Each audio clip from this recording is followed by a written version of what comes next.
Thank you. Technical session की अगली कड़ी में मैं रोहित पासी को बुलाना चाहूँगा कि आप आएँ और अपना रिसर्च पेपर का प्रेजेंटेशन करें। आपका रिसर्च पेपर का टॉपिक है गोंड संस्कृति मध्य प्रदेश में डिंडोरी जिले का एक समाजशास्त्रीय अध्ययन। Rohit Pasi. Thank you sir. My presentation topic Gond संस्कृति मध्य प्रदेश में डिंडोरी जिला के एक समाजशास्त्रीय अध्ययन। तो जैसा कि हम जानते हैं कि भारत में गोंड जाति एक सबसे ऊपर और सबसे पहला स्थान है और गोंड जनजाति भारत का प्रमुख एक बड़ी जनजातियों में से है, जिसकी प्रमुख संख्या मध्य प्रदेश, छत्तीसगढ़, महाराष्ट्र और उड़ीसा जैसे राज्यों में निवास करते हैं। गोंड जनजाति की संस्कृति, उनके धार्मिक विश्वास, सामाजिक संगठन और परंपरागत जीवन शैली के कारण इन्हें हम महत्वपूर्ण विषय बनती है। इस समाजशास्त्रीय अध्ययन का उद्देश्य गोंड जनजाति के सांस्कृतिक और सामाजिक आयामों को गहन विवेचन करना, विशेष मध्य प्रदेश के डिंडोरी जिला एक ब्लॉक करंजिया निवास करने गोंड जनजाति पर केंद्रित है। भैया दूसरी यदि गोंड जनजाति की ऐतिहासिक पृष्ठभूमि, इससे यह स्पष्ट होता है कि प्राचीन काल से हम गोंड जनजाति को देख रहे हैं। ये विभिन्न क्षेत्रों में फैले हुए हैं। इसे हम गोंडवाना, जिसे गोंड का प्रमुख राज्य से नाम जाते हैं, ये लंबे समय तक शासन किए हैं। अपने राज्य की सीमाओं को भीतर गोंड संस्कृति समृद्ध किया गया। आज के समय गोंड जनजाति भारतीय समाज के हाशियों पर रहने वाली समुदायों में से एक हैं, जिन्हें आधुनिकता, विकास और बाहरी प्रभाव से कई चुनौतियों का सामना करना पड़ रहा है।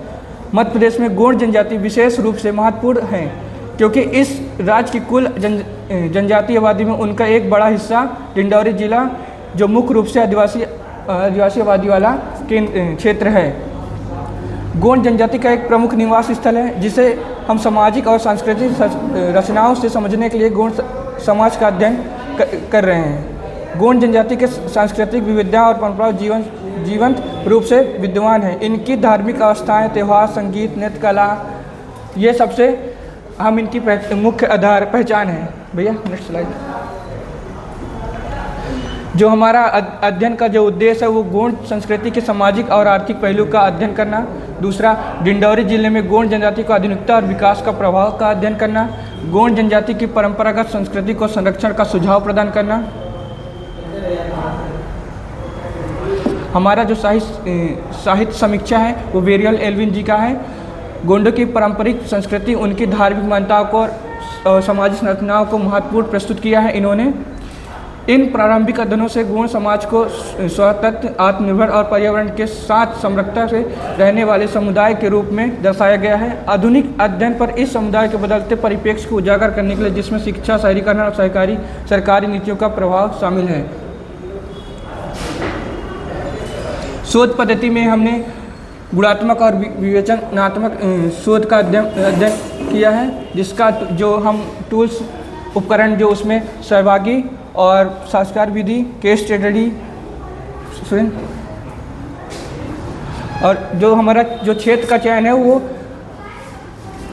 डिंडोरी जिले के अमरकंटक ब्लॉक करंजिया, जो मध्य प्रदेश के पूर्वी हिस्से में स्थित पाटनगढ़ है, वहाँ पे हमारा जो क्षेत्र का चयन हुआ है।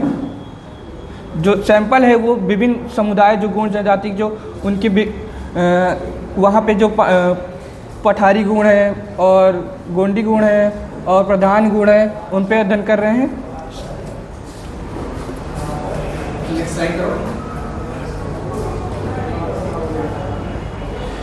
डेटा विश्लेषण में हम लोग आएंगे अभी। गोंड जनजाति एक सांस्कृतिक कई आदिवासी और समृद्ध तत्वों से बनी है। उनकी धार्मिक और आध्यात्मिक मान्यताएं प्रकृति और पूजा की तरह आधारित है। अगर कहा जाए, गोंड जनजाति एक साजा का पेड़ होता है, उसका वो पूजा करते हैं। जो देवता होते हैं वो बड़ा देव को पूजते हैं। कुछ भी कार्यक्रम होता है तो वो बड़ा देव को ही पहले पूछकर अपने, जैसे घर में अगर शादी हुआ तो सबसे पहले अगर किसी को निमंत्रण देना है वो तो बड़ा देव को निमंत्रण देने जाएंगे। उसके बाद घर के बड़े मतलब जो रिलेशन में होंगे, नातेदारी में होंगे, उनको वो अपना निमंत्रण देंगे। उनका निमंत्रण देने का तकनीक गुड़ या फिर चना या फिर धान इस तरह से देते हैं। सामाजिक संगठन में हम बात करें तो इनमें एकजुटता होती है। जैसे अगर हम देखेंगे कि गोंड जनजाति में कोई डेथ होता है, जैसे कोई मर जाता है, तो वहाँ पे गांव के लोग जो होते हैं वो एक जैसे लकड़ी का होता है, सबको देना होता है, तो वो गांव वाले सब मिलकर अपने अपने घर से एक लकड़ी निकालते हैं, उसके बाद सब रख देते हैं वहाँ पे। फिर जब एक ट्रैक्टर या ट्रॉली द्वारा आते हैं तो उसको इकट्ठा करके फिर मतलब ये सामाजिक संगठन में बताना चाह रहा हूँ कि वो पूरा लेकर जाते हैं और फिर उस कार्यस्थल में उसका जो भी संस्कार होता है वो करते हैं। गौड़ समाज की सामाजिक और आर्थिक संरचना बेसिकली अगर हम देखें इन्हें तो ये जंगलों से उत्पादन करते हैं, और जैसे जंगलों से पेड़ का लाना, उनका काटना, खेती करना, एग्रीकल्चर में इनका बहुत बड़ा योगदान है। और तेंदू जो मतलब जंगल जाते हैं तो तेंदूपत्ता, कोडो, कुटली और फल, जैसे एक हो गया छार का नाम सुने होंगे शायद आप, वो भी वो लेकर आते हैं और बेचते हैं, उनसे उनकी आर्थिक स्थिति बहुत सुधार होती है और वो इसी पे डिपेंड रहते हैं। Next slide. शिक्षा और रोजगार की स्थिति। शिक्षा के क्षेत्र में गौड़ समाज की स्थिति अन्य जनजातीय समाजों की तरह है, जहां शिक्षा की पहुंच सीमित है। हालांकि सरकारी प्रयासों द्वारा जागरूकता अभियानों के परिणाम स्वरूप अब गौड़ समुदाय में शिक्षा का प्रसार हो रहा है। शिक्षा प्राप्त करने वाले युवाओं को बेहतर रोजगार के अवसर मिल रहे हैं, विशेषकर शहरी क्षेत्र में। इसके बावजूद गौड़ जनजाति का एक बड़ा हिस्सा आज भी पारंपरिक आजीविका पर निर्भर है, क्योंकि शिक्षा और रोजगार के आधुनिक संसाधनों तक उनकी पहुँच सीमित है। ये कह रहे हैं, जैसे मैं बता रहा हूँ आपको, कि जो गौड़ जनजाति है वो बेसिकली रिमोट एरिया में रहते हैं, जंगलों में रहते हैं, तो वहाँ तक जो शिक्षा का स्तर है वो बहुत ही निम्न है। वहाँ तक उनका जो हाई एजुकेशन तक आना बहुत ही कठिन है उनके लिए। तो हम सरकार द्वारा वो प्रयास किया जा रहा है कि उन तक ऐसी योजनाएं जो पहुँचाई जाए ताकि उनका जो शिक्षा के स्तर में विकास हो सके। पारंपरिक और सांस्कृतिक बाहरी प्रभाव। आधुनिकीकरण, शहरीकरण और विकास की प्रक्रियाओं से गौड़ जनजाति की पारंपरिक संस्कृति को प्रभावित किया गया है।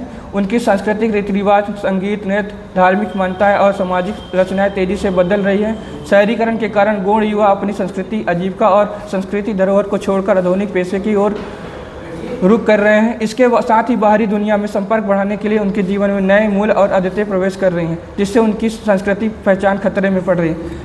आप देखेंगे कि गौड़ जाति अधिकतर वो जंगलों पे निवास करती हैं, गाँव में निवास करती हैं, इनकी अलग एक संस्कृति बनी है।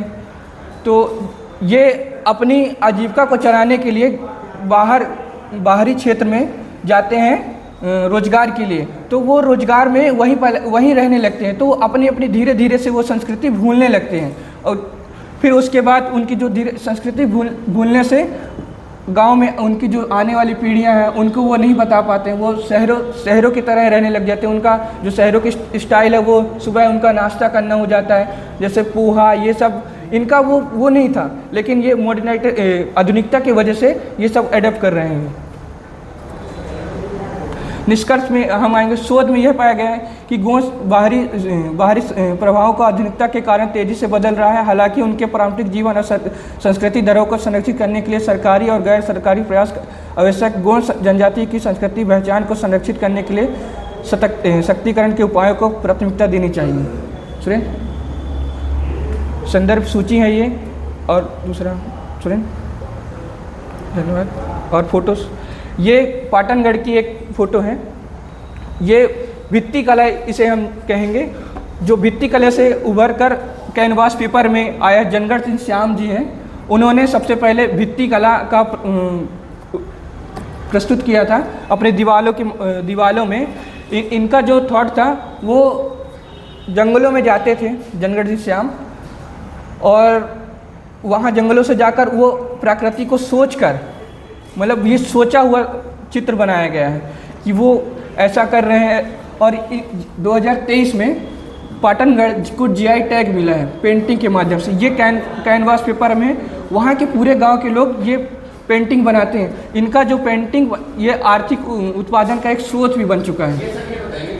जी नेक्स्ट स्लाइड। ये पाटनगढ़ का बड़ा देव का जो स्थल है, यहाँ पे पूजा करते हैं। जो कुछ भी काम होता है, एक मिनट, यहाँ पे कुछ भी काम करते हैं तो सबसे पहले यहीं आते हैं, अपने बड़ा देव और ठाकुर देवता को पूजते हैं। उसके बाद ही गांव के दूसरे जगह जाते हैं निमंत्रण देने या कुछ भी करने। सब अगर खेती भी करना हो तो सबसे पहले यहीं आएंगे। यहाँ उनका हर तीसरे साल में एक बलि प्रथा होता है, तो बलि प्रथा में वो बलि देते हैं, उसके बाद ही वो लेकर जाएंगे खेत में। ये वहाँ का पारंपरिक वेशभूषा है, जिसे हम ये जो दशहरा है वो सैला डांस है। वो सैला डांस वो हर साल दीपावली के दूसरे दिन करते हैं। ये गोंड जिसे जो गोंड है टैटू, जिसे हम गुदना कहते हैं गांव की भाषा में, ये अक्सर वहाँ की महिलाएं जो होती हैं वो अपने हाथों में गुदवाते हैं। ऐसा इनके बारे में कहा जाता है कि जो गोंड ट्राइब होते हैं, अगर ये शादी के बाद, अगर विवाह होने के बाद ये अगर हाथ में गुदना नहीं गुदाते तो जो पुराने लोग थे वो कहते थे कि हमारे हाथ का पानी कोई नहीं पीता, तो उस वजह से ये गुदना गुदाते थे। और दूसरा ये है कि जो गुदना है, ये कहते हैं कि हमारे साथ हम तो पैदल ही हैं खाली हाथ, लेकिन जाएंगे हम इसके गुदने के साथ। कह रहे हैं कि हम तो इतना कुछ कर रहे हैं अपने लिए, लेकिन कुछ भी नहीं लेकर जा सकते, लेकिन एटलीस्ट ये गुदना जो टैटू बना है वो लेकर जा सकते हैं। Student next slide. खत्म? उधर का ना, उधर साइड वाला।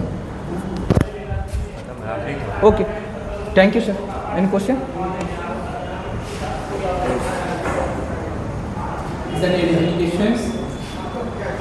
ये जो आपने पेड़ के बताए, एक जगह एमपी में है जी जी, और भी कई जगह होंगे गोंड ट्राइब, तो जी।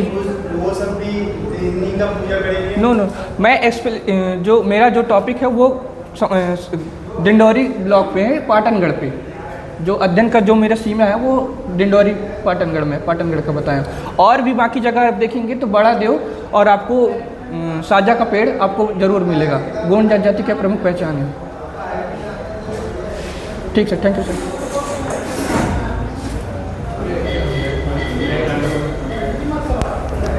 फोटो दिखेगा अपना?